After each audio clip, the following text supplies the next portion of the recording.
Hey guys, Miss Peterson here, and welcome to lecture 2-4, all about covalent bonding. In this lecture, we're going to learn about molecules and Lewis diagrams and formal charge.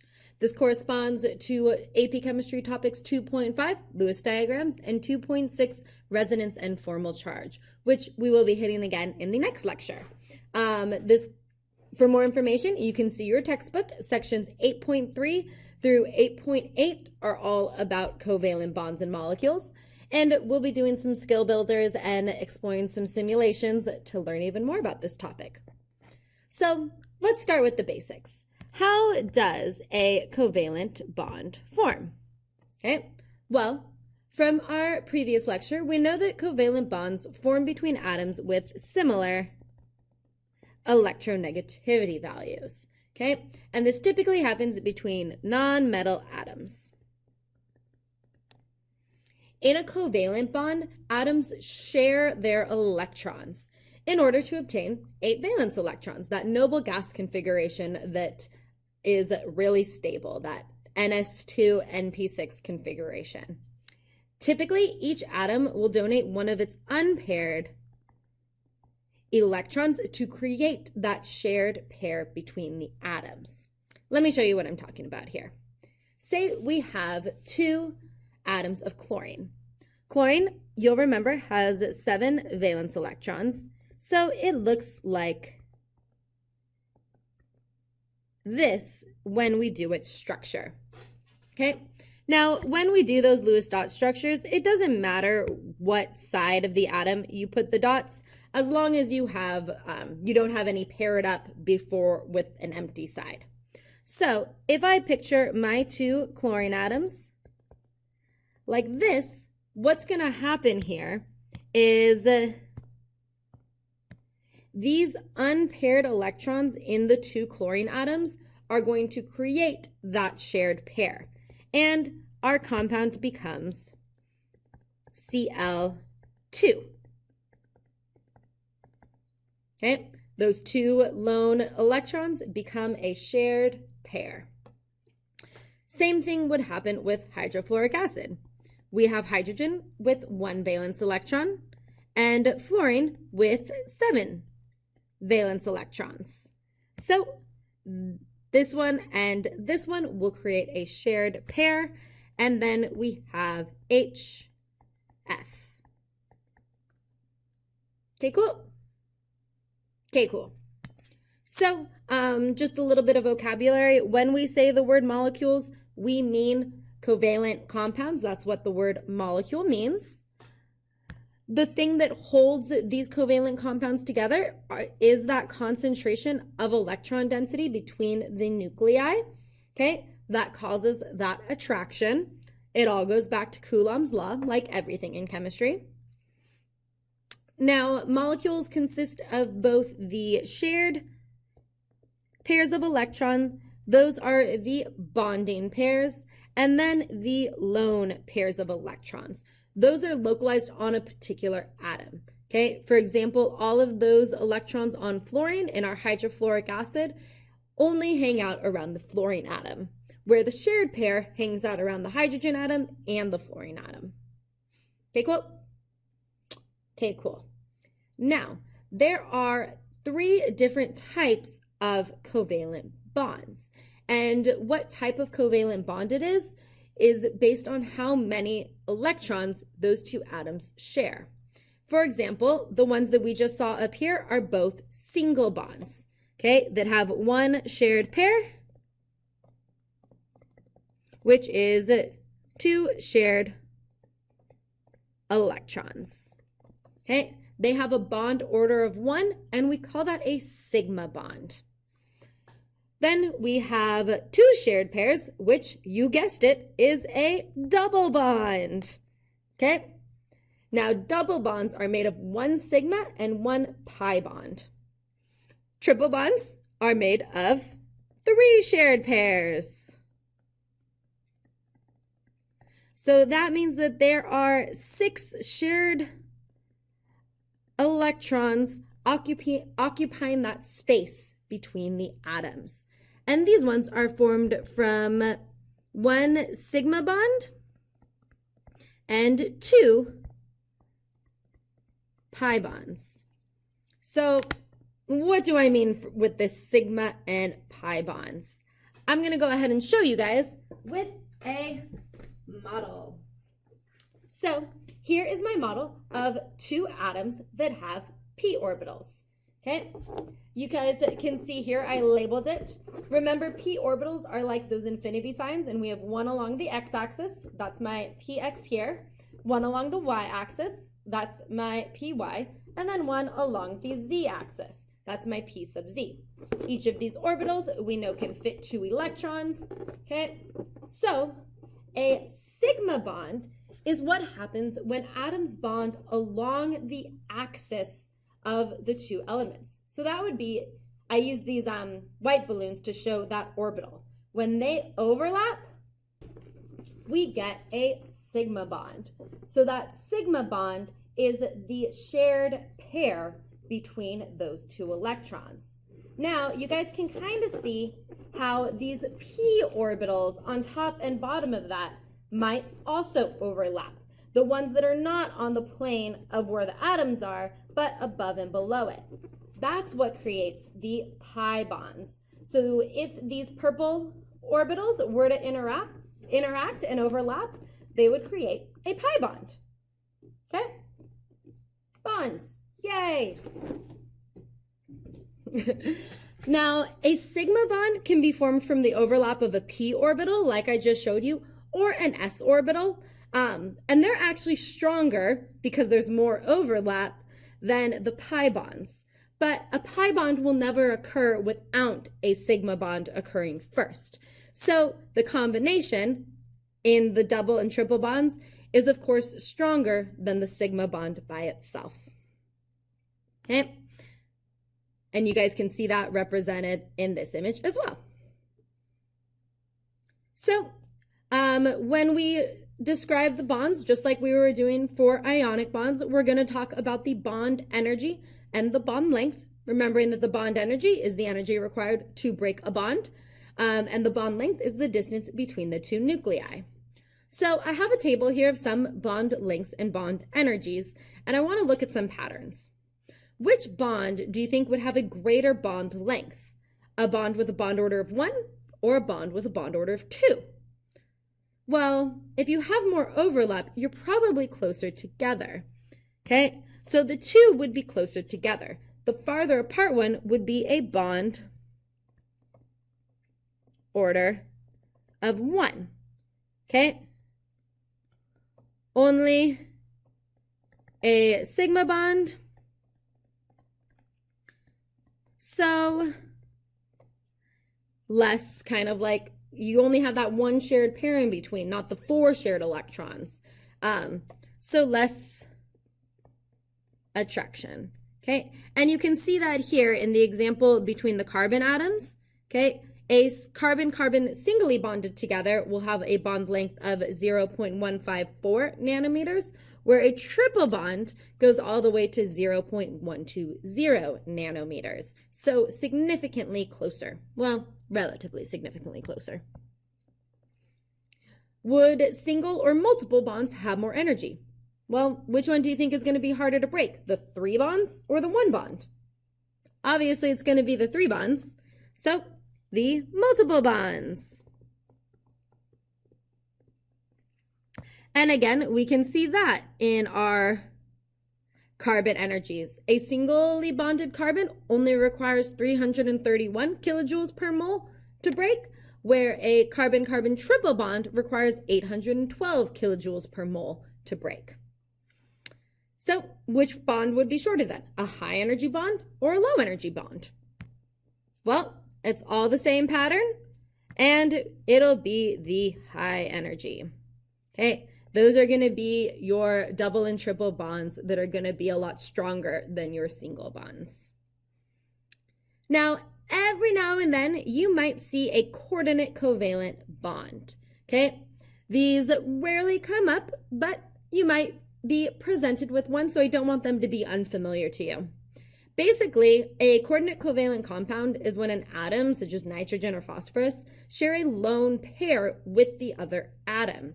Okay, So, for example, ammonium, NH4, okay, the hydrogen ion that actually forms that doesn't have any electrons. So the nitrogen shares both of the electrons to create that bond, okay? And that's called a coordination compound. Now, because it's sharing both of their electrons, you might think, oh, maybe that bond's stronger or weaker than the other bonds because it's different. But actually, experiments show that all of the bonds are going to be of the same length and strength, okay? When you get down to it, it is all kind of gone together in a thing called resonance, so you won't actually see a difference between those bonds. It's just a different way that it ends up being forming. Normally, when you will see these, they're represented with square brackets. So, for example, another example is cobalt can bond with 3 ammonium atoms and produce CO, NH3, and there's 6 of them there, okay? And we would put that in square brackets with that 3 positive charge there, okay? Again, you don't need to be able to predict or draw these, but I do want you to be familiar with them if you see them pop up on occasion. Now, it is time to learn the rules of drawing Lewis structures. Now, these rules that I'm going to show you are a great guideline. They will take you to the right structure. But really, when it comes to drawing Lewis structures, practice, practice, practice, practice, practice. Okay? The more you practice Lewis structures, the more intuitive it's going to be, and you won't have to go through all of these steps every time. But there are some important things that you do need to know. Hydrogen is always a terminal atom. Because it can only form one bond, it will never be in the middle of a molecule, okay? Typically, carbon is going to be in the middle of our molecules. But if there's no carbon, it'll be whatever atom has the lowest electronegativity, okay? Or another kind of way that you can go about this is it's typically the element that's first in the formula after hydrogen. Now, every time we draw a Lewis structure, we're going to want to check for the total number of valence electrons. You always need to know how many electrons should be represented in your structure so that you can make sure that's correct, okay? And remember, you can always find the valence electrons by that group number, okay? And then you could divide it by 2 to get the number of electron pairs that'll be represented in your structure. You start with your single bonds, that's step 4, okay? Using 1 pair of electrons, a single sigma bond between each pair of the atoms. Then you use the rest of your electrons from your count around each terminal atom to satisfy that octet rule. Now, when you're doing that, you might have extra left over. You can put those on the central atom, or you might run out, okay? And if you run out, then you're going to have to convert from lone pairs to shared pairs to create that octet, okay? Now, there are, of course, exceptions. If the central atom is from the 3rd or higher period, it can actually accommodate up to 6 pairs of electrons around it, okay? It violates the octet rule. It's called an expanded octet, but it can definitely happen because it has those 3d orbitals that it can access, okay? So some other tips that make this a little bit easier. The easiest one to remember that I teach all my students is honk, 1, 2, 3, 4. Okay, go ahead, say it with me. Honk, 1, 2, 3, 4. You got to say it obnoxiously or else it doesn't work. But basically, that means that honk, 1, 2, 3, 4. Hydrogen likes to form 1 bond. Oxygen likes to form 2 bonds. Nitrogen, 3, and carbon, 4. And you can see this really clearly when you draw their Lewis dot diagrams, okay? Oxygen has 2 unpaired electrons. Nitrogen has 5 valence electrons, meaning it has 3 unpaired electrons. And carbon has 4, so it can create 4 bonds. That's one of the most important attributes of carbon. It is why carbon makes up like all of life and is the element of life, okay? Sometimes you can even get the Lewis structure just by looking at the dot diagrams, okay? And then it becomes sort of like a puzzle, which can be fun. So we had already drawn HF. H has 1 valence electron, while fluorine has 7. so our structure should have 8. Since it's only a single bond, it is easy to start and then just fill in the octet on fluorine. Okay, now nitrogen, N2. Well, nitrogen has 5 valence electrons. So if we have 2 nitrogens, our structure should have a total of 10 valence electrons represented. So we're going to start with our single bond. Okay, you could use honk 1, 2, 3, 4, and know that nitrogen likes to form 3 bonds and have that one lone pair. That is the structure of nitrogen. But if you were following the rules and going through those step by step, you would also get to the correct structure. You would start with a single bond. There's 2 electrons, and then I have 4, 6, 8, 10. And then you're like, uh-oh, not everybody has an octet, and I'm out of electrons. So then what you do is you move electrons from lone pair to bonding. So I'm going to move that pair, and I'm going to move that pair. Now both atoms have 8 electrons around them. 1 lone pair and then 3 shared pairs. So its structure is just, oops, erased an electron there, and triple bonded to itself. And I did want to lose those electrons. Okay, let's go ahead and try it with NH3. Nitrogen has 5 valence electrons. Each of those hydrogens has 1. Okay, so we should have 8 valence electrons in our structure. So we have N, we start with our single bond. And that's already 6 electrons, okay? 2, 4, 6, each of the bonds. So we have 1 more pair of electrons. It can't go on hydrogen. Hydrogen will never have a lone pair on it, only forms 1 bond. So it must go on nitrogen, okay? CH4, we got 4 electrons from carbon, and 4 times 1, 4 electrons from hydrogen, making 8. So once we do the single bonds to all of the hydrogen atoms, ta-da, our structure is perfect. Okay, let's try it with CF4. Okay, carbon has 4 electrons.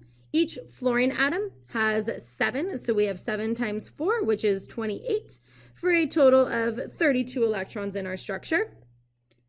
We start with the single bonds.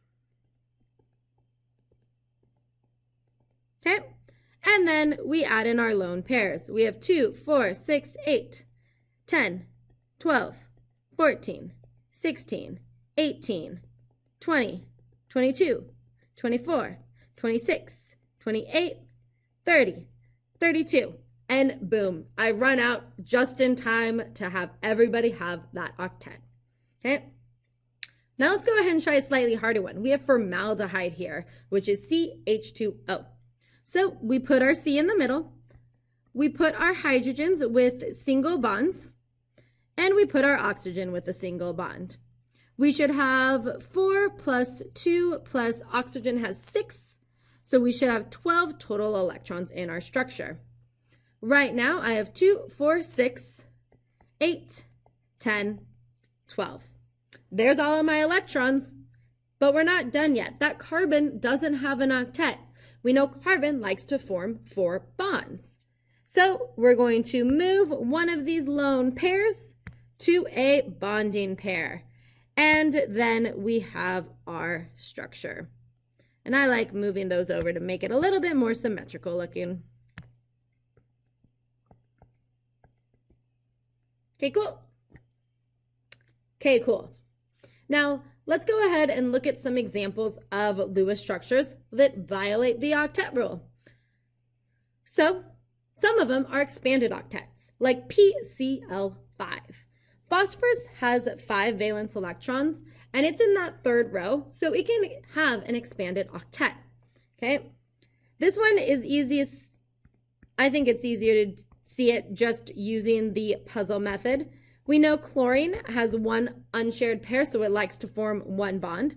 So we put our phosphorus in the middle, and we put our chlorines all around it. And then we just add in those electrons.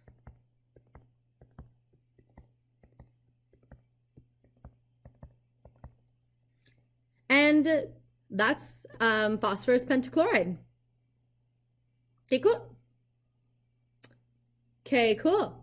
Let's go ahead and look at BF3. That's an example of one that has an incomplete octet. So if you look at your periodic table, how many valence electrons does boron have?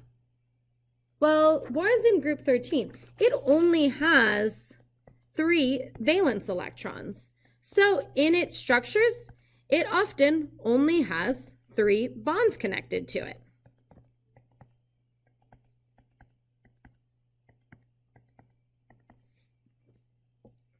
Okay.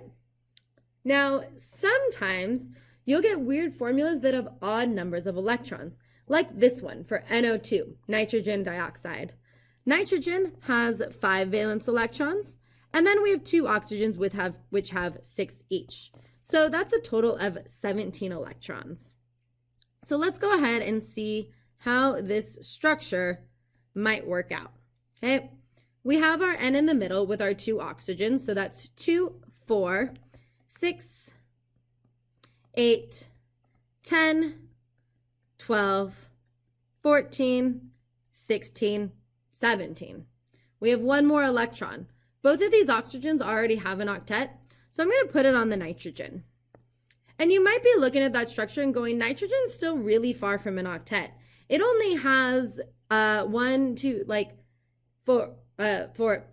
electrons around it. So we're going to go ahead and shift one of oxygen's lone pairs to a bonding pair. Okay. Now that structure is a little better. Nitrogen is closer to having that octet. For now, it doesn't matter which oxygen you move that from. We'll get into the reasons why for this kinds of things later. And actually that minus wasn't supposed to be there. It's just NO2. Okay, cool. Okay, cool. So let's move right along on here and talk about formal charge. Now, what formal charge is, the easiest way to think about it is just the difference between the number of valence electrons on the free atoms, okay, the number you would get when you read it off the periodic table, and the number of electrons assigned to that atom in the molecule. Now, when you have smaller formal charges, that's going to be a more favorable structure. And if you ever have a negative formal charge, it should be on the most electronegative element because, you know, if you have more electronegativity, you want more electrons. So if there's an extra electron up for grabs, it's going to be more likely to be on you. So when you are determining formal charge, electrons in a lone pair belong exclusively to that atom.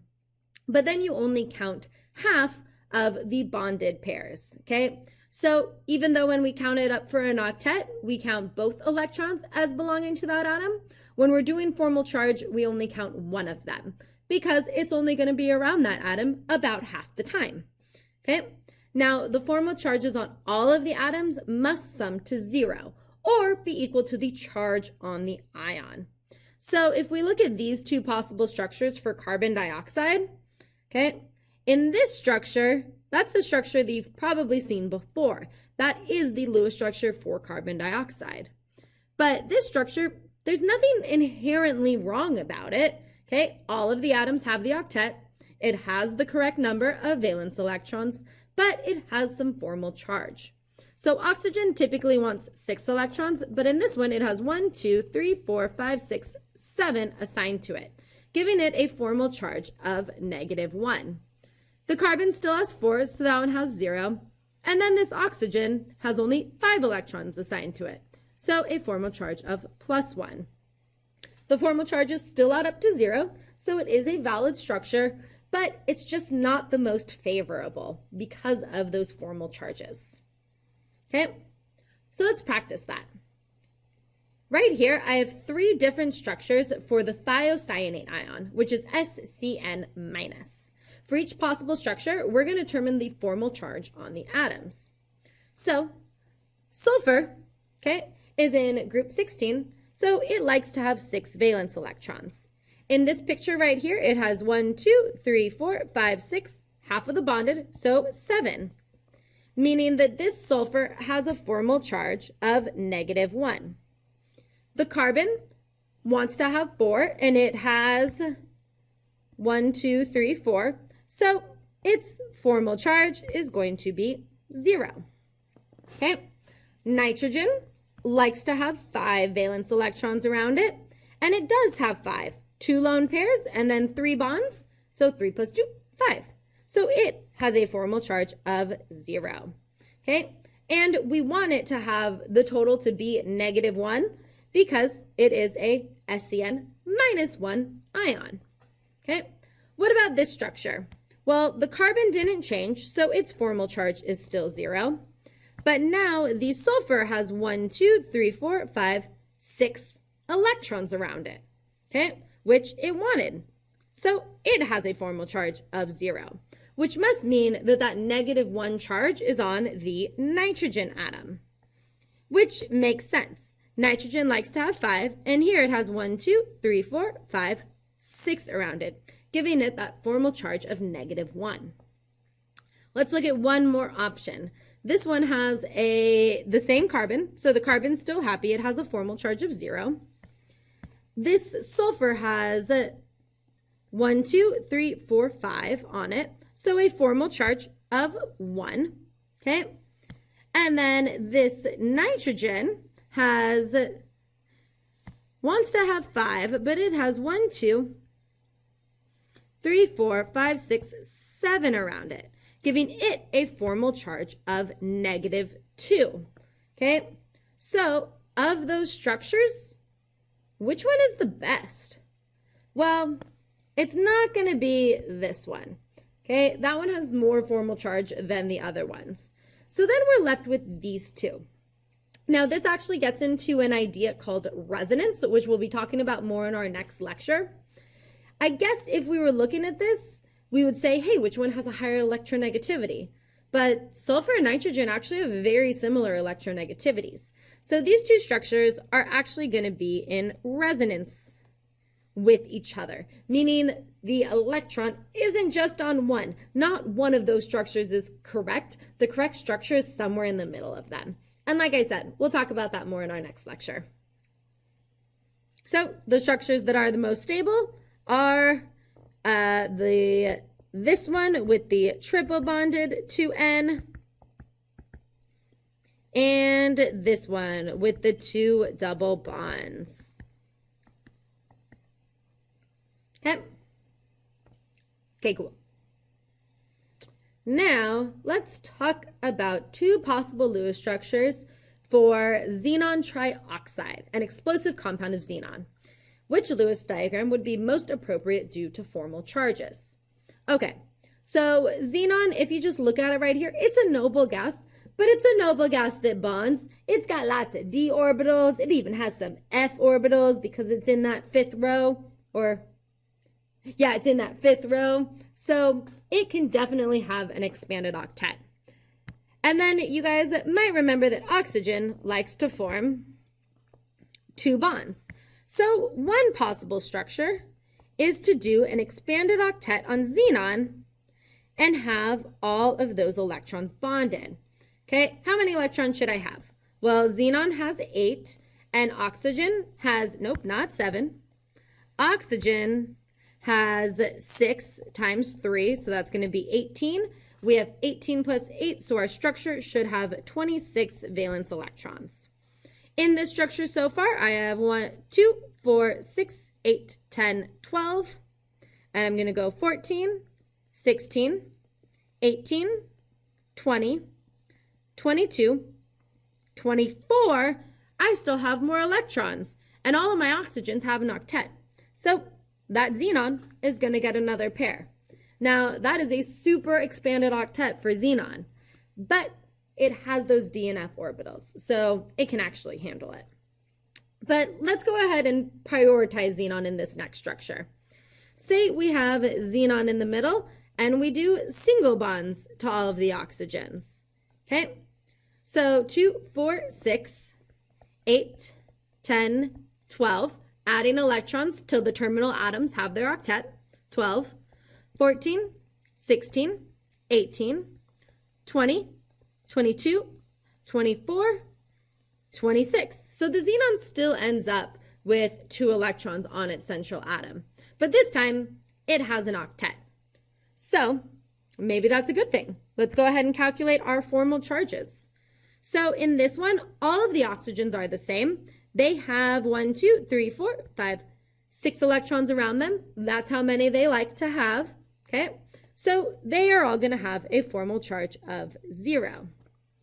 Now, xenon likes to have 8 electrons around it. It's a noble gas. And it has 1, 2, 3, 4, 5, 6, 7, 8. 0. There's no formal charges on that atom, even though it has such an expanded octet. Where in this structure, okay, each oxygen has 1, 2, 3, 4, 5, 6, 7 electrons around it, giving it that formal charge of -1. So all of those oxygens have a formal charge of -1, where xenon likes to have 8, and it has 1, 2, 3, 4, 5, giving it a formal charge of +3. Okay, 8 minus 5. Now notice they still total to 0. So it's still a valid structure. It's just not as stable as the one with the double bonds. The reality is there's probably some resonance going on. There's probably a mix between these two structures. And like I said, we'll get more into that in our next lecture. Okay, cool? Okay, cool.